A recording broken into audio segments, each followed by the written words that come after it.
সমস্যা হয়েছে এটা তো সিনচি সুনামগড় সামাজিক স্বাস্থ্য কেন্দ্র। আমরা একটা পেশেন্ট নিয়ে আইছি। পেশেন্টটা হঠাৎ করে পেটে ব্যথা, খুবই ইমার্জেন্সি পেশেন্ট। আনানোর পরে আমরা এখানে তারা কইতেছে আনানোর পরে একে তো মেডিকেল স্টাফ প্রথমে কম, এত বড় একটা সামাজিক স্বাস্থ্য কেন্দ্র, দুইজন এদিকে ছিল নার্স ছিল বইয়া।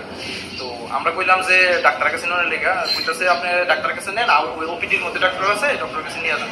তারা একটা হুইল চেয়ার দিচ্ছে। আমি কইলাম একটু আপনার একটু নিয়ে দেন না, এদিকে তো আমরা দূরে আছি পেশেন্টটা নিয়ে। আমরা কি লেগে নিব, আমরা তো ইমার্জেন্সি পেশেন্ট। আরে ইমার্জেন্সি স্টাফ, আমরা ইমার্জেন্সি তো পেশেন্টটা তারা নিত না, পেয়েছে দুজন স্টাফ, তারা দুজন বই রয়েছে, তারা নাকি ইমার্জেন্সি, তারা নিজেরা দাবি করছে যে দুজন এদিকে ছিল নার্স ছিল।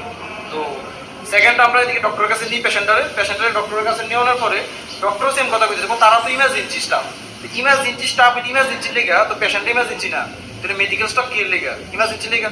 তাহলে আমার কথা হয়েছে আজকে এই সুনামগড় সামাজিক স্বাস্থ্য সুনামগড় মহকুমাটা এত বড় এটা একটা এই জায়গার মধ্যে যদি এমন সিচুয়েশন হয়, মানুষ কোন দিকে যাবে আপনার পরে ডক্টরের কাছে যদি এরকম হ্যাম্পার হয়। আমি পুরাটা বিষয় আমরা এই যে পুরাটা বিষয় আমরা সুনামগড় হসপিটালে এমআইসি আমরা পার্থপ্রতিম স্যারের কাছে আমি বিষয়টা নজরে দিয়ে আসতেছি, এবং আমরা যে chief medical officer Sepahijala district এবং অনারেবল আমরা যে health minister professor doctor Manik Saha স্যারের কাছে আমি এই জিনিসটা আসতেছি যে এমন বিষয় যদি নর্মালি হসপিটালের মধ্যে হয়ে, তাহলে মানুষ কোন দিকে যাবে। এরকম সামাজিক স্বাস্থ্যকেন্দ্রে যদি মানুষের এরকম প্রবলেম হয়, ইমার্জেন্সি পেশেন্ট ডিটেক্ট করতে তারা নিজেরা দাবি করছে তারা ইমার্জেন্সি স্টাফ, কিন্তু ইমার্জেন্সি স্টাফ হয়ে আবার তারা লয়ে গেছে না, তারা বলে থাকতো না।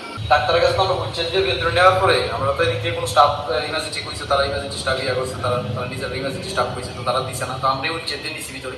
নেওয়ার পরে ডাক্তাররা কইছে একটা ইঞ্জেকশন দেখে দিছে, কইছে আপনি ইঞ্জেকশনটা দেন, দেওয়ার পরে যদি আমরা ইঞ্জেকশনটা দেওয়ার পরে কইছে আধা ঘন্টা যদি না কমে তারপর সোনোগ্রাফি করে।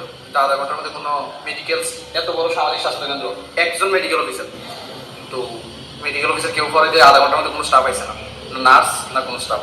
এতটা ডিপার্টমেন্টের মধ্যে মানুষ কি পরিমাণ পেশেন্টের মধ্যে আছে মানুষ টাইম মতো আজকে এই পেশেন্টটা নিয়ে আইছে, পেশেন্ট ডিটেক্ট করতেছে বাট নো রেসপন্স। কখন ডাক্তার দেখে কইছে আমি কই আবার গেছে, আমি কইছি পেটের মানে ব্যথা তো কমতেছে না, আবার গেছি দেন আমি তো কিচ্ছু করতে পারতাম না, ডাক্তারের কথা আমি তো কিচ্ছু করতে পারতাম না, আপনি কথা কোন যে কিতা জানি আমি সোনোগ্রাফি লিখে দিই, সোনোগ্রাফি করান নইলে মেলাগুলো লয়ে যান, কিছু কইছে না, কিছু আমি তো কিছু আমি স্যার আপনার নাম আমি কইতে বাধ্য না আপনার কাছে, রেজিগনেশন নাকি উনি কইতে বাধ্য না।